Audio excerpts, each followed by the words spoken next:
Hi friends, ഏതോ ജന്മകൽപ്പനയുടെ ഏറ്റവും പുതിയ എപ്പിസോഡ് റിവ്യൂയിലേക്ക് എല്ലാവർക്കും സ്വാഗതം. അങ്ങനെ അശ്വിനും ശ്രുതിയും പോകുന്ന സമയത്ത് അഞ്ജലി പിന്നിൽ നിന്ന് വിളിക്കുന്നുണ്ട്. ശ്രുതി എന്ന് വിളിക്കുമ്പോൾ അവർ നിൽക്കും. അപ്പോൾ അഞ്ജലി അടുത്തേക്ക് ചെന്നിട്ട് ചോദിക്കുന്നുണ്ട്, ശ്രുതി വീട്ടുകാർക്ക് പ്രശ്നമൊന്നും ഇല്ലല്ലോ എന്ന് ചോദിക്കുകയാണ്. ഇല്ല എന്ന് പറയും. അവർ നല്ല രീതിയിൽ തന്നെയല്ലേ പെരുമാറിയത്, അവിടെ വേറെ പ്രശ്നങ്ങളൊന്നും ഉണ്ടായില്ലല്ലോ എന്ന് ചോദിക്കുകയാണ്. ശ്രുതിയാണെന്നുണ്ടെങ്കിൽ ഇങ്ങനെ ഇല്ല, നന്നായി കഴിഞ്ഞു ചടങ്ങുകളൊക്കെ എന്ന് പറയും.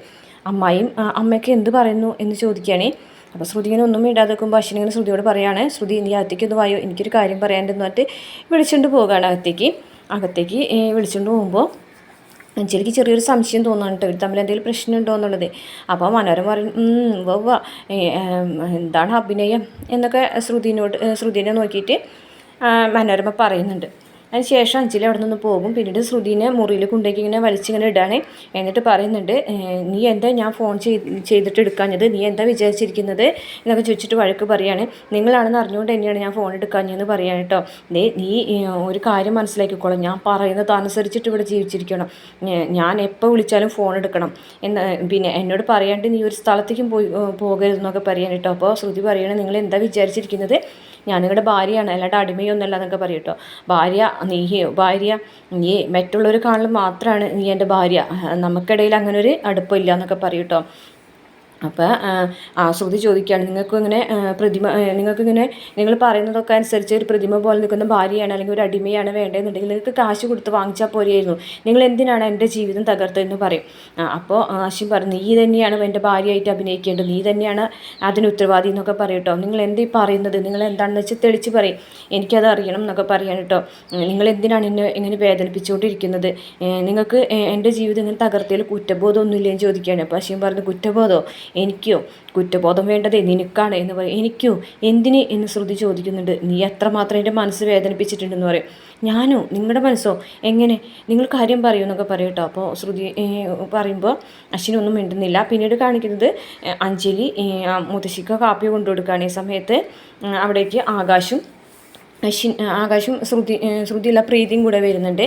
അപ്പോൾ അവരുടെ കയ്യിൽ കുറേ ഗിഫ്റ്റും കാര്യങ്ങളൊക്കെ ഉണ്ടല്ലോ. അപ്പോൾ മനോരമ ഓടി വന്നിട്ടോ, കുറേ ഗിഫ്റ്റൊക്കെ ഉണ്ടല്ലോ, ഇന്നതെല്ലാം ലക്കി ഡേ ആണ്, ഒരുപാട് ഗിഫ്റ്റുകളൊക്കെ കിട്ടിയിട്ടുണ്ടല്ലോ എന്നൊക്കെ പറയട്ടോ. പ്രീതിയുടെ കയ്യിൽ നിന്ന് ഗിഫ്റ്റുകളൊക്കെ വാങ്ങിച്ചെടുക്കുകയാണ് കേട്ടോ മനോരമ. എന്തായാലും അവരിങ്ങനെ ഒരു മര്യാദ കാണിച്ചല്ലോ, നമ്മൾ കൊടുത്തത്രയ്ക്ക് കനമൊന്നുമില്ല, എങ്കിലും സാരില്ല, ഇങ്ങനെ ഒരു മര്യാദ കാണിക്കാനായിട്ട് അവർക്ക് തോന്നിയല്ലോ എന്നൊക്കെ പറഞ്ഞിട്ട് അകത്തേക്ക് അതും കൊണ്ടുപോകും.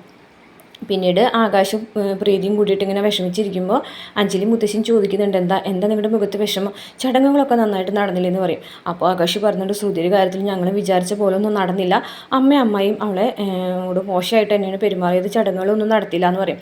പ്രീതി പറയുന്നുണ്ട്, അമ്മായിക്കും അവളെ എപ്പോഴും ഉൾക്കൊള്ളാൻ കഴിഞ്ഞിട്ടില്ല, അവളെ വീട്ടിൽ കയറ്റാൻ പോലും അവർ അനുവദിച്ചില്ല എന്നൊക്കെ പറയേ. അപ്പോൾ അഞ്ജലി പറയുന്നുണ്ട്, ഇതൊന്നും അവർ എന്നോട് തുറന്ന് പറഞ്ഞില്ലല്ലോ എന്ന് പറയുകയാണേ. അപ്പോൾ അങ്ങനെ വിഷമിച്ചിരിക്കുകയാണ് കേട്ടോ ആകാശം പ്രീതിയൊക്കെ. എന്തായാലും ശ്രുതിയുടെ കാര്യത്തിൽ പെട്ടെന്നൊരു തീരുമാനം ഉണ്ടാവുമെന്ന് എനിക്ക് തോന്നുന്നില്ല എന്ന് ആകാശം പറയും. അങ്ങനെ പിന്നീട് കാണിക്കുന്നത് മനോരമ മേക്കപ്പ് ബോക്സൊക്കെ എടുത്ത് മേക്കപ്പ് ചെയ്തുകൊണ്ടിരിക്കുകയാണ് കേട്ടോ. അങ്ങനെ മേക്കപ്പ് ചെയ്തുകൊണ്ടിരിക്കുന്ന സമയത്ത് മോഹനങ്ങൾ അവിടേക്ക് വരുമ്പോൾ, നീ എന്തിനാണ് ഇങ്ങനെ വീട്ടിലിരിക്കുമ്പോൾ അണിഞ്ഞൊരുങ്ങുന്നതെന്നൊക്കെ ചോദിക്കും. ഇതെൻ്റെ എനിക്ക് ഗിഫ്റ്റായി തന്നാണെന്ന് പറയുമ്പോൾ, ഇത് നിനക്ക് വാങ്ങിച്ചതായിട്ട് എനിക്ക് തോന്നുന്നില്ല, ഞാൻ അറിഞ്ഞത് അവൻ മറ്റൊരാൾക്ക് വേണ്ടിയിട്ട് വാങ്ങിച്ചതാണെന്ന്, പക്ഷേ നീ അത് പറിച്ചെടുത്തു, മറ്റൊരാൾക്ക് അവകാശപ്പെട്ട സാധനം നീ തട്ടിയെടുക്കുന്നത് അത്ര നല്ലതൊന്നുമല്ല എന്നൊക്കെ പറയട്ടോ. ഇനിയിപ്പോൾ അങ്ങനെയാണെന്ന് തന്നെ ഉണ്ടെങ്കിൽ കുഴപ്പമൊന്നുമില്ല എന്നൊക്കെ പറയട്ടോ. എന്തായാലും നമുക്ക് ഒരു കാര്യം ചെയ്യാം, നമുക്ക് ഇവിടെ നിന്നൊന്നും മാറി നിന്നാലോ എന്നൊക്കെ ചോദിക്കുന്നുണ്ട് കേട്ടോ. മാറി നിൽക്കുക, എവിടേക്ക് മാറി നിൽക്കുക, അല്ല നിങ്ങൾ എന്തായാലും ASR കമ്പനിയിലെ സാധാരണ ഒരു സ്റ്റാഫ് അല്ലേ എന്ന് ചോദിക്കും. എന്നെ അങ്ങനെ ഒരു സാധാരണ സ്റ്റാഫായിട്ടൊന്നും ഒരാളും കണക്കാക്കിയിട്ടില്ല, ഞാൻ അങ്ങനെ കരുതുന്നുമില്ല എന്നൊക്കെ പറയും. എന്തായാലും നമുക്ക് ഇവിടെ നിന്ന് രക്ഷപ്പെടണം എന്ന് പറയട്ടെ. ഇതെന്തായാലും ജയിലാണോ രക്ഷപ്പെടാമെന്നൊക്കെ മോഹനങ്ങൾ ചോദിക്കുന്നുണ്ട്. അതെ, നമുക്ക് ഈ വീട്ടിൽ നിന്ന് എനിക്ക് എൻ്റെ കൂടെ പോവാം, എനിക്ക് കിഡ്നിയിലല്ലേ അവിടേക്ക് പോകാമെന്ന് പറയും. കിഡ്നി അല്ല മനോരമ, സിഡ്നി, എന്തെങ്കിലും എന്ത് ചട്നിയെങ്കിലും ആവട്ടെ എന്ന് പറയും. എന്നിട്ട് പറയും, നമുക്ക് അവിടേക്ക് പോകാം, അവിടെ ഒരു 4-5 കൊല്ലം നമുക്ക് അടിച്ച് പൊളിച്ച് ജീവിക്കാമെന്നൊക്കെ പറയും കേട്ടോ. അപ്പോൾ മോഹനങ്ങൾ പറയും, നീ പൊക്കോ വേണമെങ്കിൽ, ഞാനില്ല എന്ന് പറയും കേട്ടോ. നിങ്ങളില്ലെങ്കിൽ വേണ്ട, ഞാനെന്തായാലും ഇത് എനിക്ക് ബേബിൻ്റെ ഒരു സൗകര്യം പോലെ പറയാൻ പോവുകയാണ്, എന്നിട്ട് നിങ്ങളെൻ്റെ കൂടെ പോകണമെങ്കിൽ പോന്നോന്ന് പറയും കേട്ടോ. എന്തായാലും എനിക്ക് വേണ്ടിയിട്ടായ ഒരു കാര്യത്തിൽ നീ തയ്യാറാകണ്ട, ഞാൻ എന്തായാലും അവിടേക്ക് ഇല്ല എന്ന് പറയും കേട്ടോ. ഇനിയിപ്പോൾ നിനക്ക് ഒറ്റയ്ക്ക് പോകാനാണെന്നുണ്ടെങ്കിൽ അങ്ങനെ പോകാം എന്നൊക്കെ പറയും കേട്ടോ. പിന്നീട് മോഹനങ്ങൾ പറയുന്നുണ്ട്, എനിക്കെന്തായാലും ആകെ ഒരു പിഴവ് പറ്റിയിട്ടുള്ളൂ എന്ന് പറയും. നിങ്ങൾക്ക് എന്ത് പിഴവ് പറ്റി എന്ന് പറയും. ആ പിഴവ് ഇനിയിപ്പോൾ തിരുത്താനും പറ്റാത്ത പോലെയായി, പക്ഷേ എന്ന് വെച്ചിട്ട് ഇത്തിരി പഴകിയെന്ന് വിചാരിച്ചാലും തിരുത്തേണ്ട ആവശ്യം വന്നാലേ ഞാൻ ആ പിഴവ് തിരുത്തും എന്ന് പറയട്ടോ. അപ്പോൾ മനോഹർ പറയും, നിങ്ങൾ എന്നെ കല്യാണം കഴിച്ചത് പിഴവായി പോയിന്നല്ലോ നിങ്ങളിങ്ങനെ പറയണേന്ന് ചോദിക്കും കേട്ടോ. അപ്പം മോഹനങ്ങൾ നീ അങ്ങനെയാണ് വിചാരിക്കുന്നതെങ്കിൽ അങ്ങനെ തന്നെ. ആഹാ നിങ്ങളപ്പോൾ അങ്ങനെയാണല്ലേ ചിന്തിക്കുന്നത്, അങ്ങനെ തന്നെയാണെന്ന് പറഞ്ഞിട്ട് മോഹനങ്ങൾ അകത്തേക്ക് പോകും. ഇതേ സമയം ശ്രുതി വീണ്ടും അശ്വിനോട് ചോദിക്കുകയാണ്, എനിക്കറിയണം നിങ്ങളെ മനസ്സിൽ ഞാൻ എങ്ങനെയാണ് വേദനിപ്പിച്ചത്, പറഞ്ഞിട്ട് പോയാൽ മതി എന്ന് പറഞ്ഞിട്ട് അശ്വിൻ്റെ കൈ പിടിക്കാണ്ട് അശ്വിൻ അങ്ങനെ കൈ പിടിക്കുകയാണ്. എന്നിട്ട് പോകാൻ നോക്കുകയാണ്. വീണ്ടും അശ്വിൻ്റെ കയ്യിൽ ശ്രുതി കയറി പിടിക്കുകയാണ്. എന്നിട്ട് പറയുന്നുണ്ട്, ഇല്ല നിങ്ങളെ ഞാൻ വിടില്ല, എനിക്കറിയണം ഞാൻ എങ്ങനെയാണ് നിങ്ങളെ ദ്രോഹിച്ചതെന്ന് എനിക്കറിയണം, ഞാൻ എങ്ങനെയാണ് നിങ്ങളെ വേദനിപ്പിച്ചത് നിങ്ങൾക്ക് എനിക്കറിയണം എന്നൊക്കെ പറഞ്ഞിട്ട് കൈ ഇങ്ങനെ പിടിക്കുമ്പോൾ പെട്ടെന്ന് അത് അഞ്ജലി കണ്ടുകൊണ്ട് വരികയാണ്. അപ്പോൾ അഞ്ജലിക്ക് മനസ്സിലാവട്ടെ ഇങ്ങനെ തമ്മിലെന്തോ പ്രശ്നം ഉണ്ടെന്നുള്ള അങ്ങനെ അശ്വിനുണ്ട് അഞ്ജലിയെ നോക്കിയിട്ട് അങ്ങനെ അകത്തേക്ക് പുറത്തേക്ക് ഇറങ്ങി പോകും.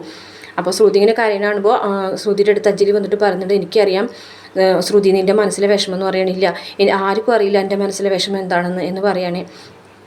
എന്നോട് പ്രീതി എല്ലാ കാര്യങ്ങളും പറഞ്ഞു, അമ്മായി ഒന്നും നീയെ നിന്നെ സ്വീകരിക്കാൻ തയ്യാറായില്ലല്ലേ എന്ന് ചോദിക്കുകയാണെ.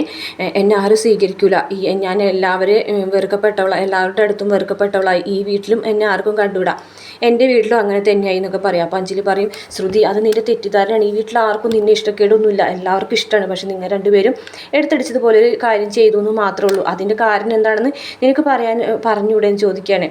അത് എന്നോടല്ല ചോദിക്കേണ്ടതെന്ന് പറയും കേട്ടോ. പിന്നെ ആരോടോ, കുഞ്ഞിനോടോ എന്ന് ചോദിക്കുകയാണ് കേട്ടോ. എന്തായാലും നിങ്ങൾ ചെയ്തത് അത് തെറ്റായിട്ടുള്ള കാര്യം തന്നെയാണ്, അത് നിങ്ങൾക്ക് ഇഷ്ടമുള്ളപ്പോൾ പറഞ്ഞാൽ മതി, എന്ന് വെച്ചിട്ട് ഞങ്ങൾ അംഗീകരിക്കാതിരിക്കുന്നില്ല എന്നൊക്കെ പറഞ്ഞിട്ട് ഇങ്ങനെ പറയും കേട്ടോ. അപ്പോൾ ശ്രുതിയാണെന്നുണ്ടെങ്കിൽ വിഷമത്തോടു കൂടിയിട്ട് അവിടുന്ന് കരഞ്ഞുകൊണ്ട് ഇറങ്ങിപ്പോകും.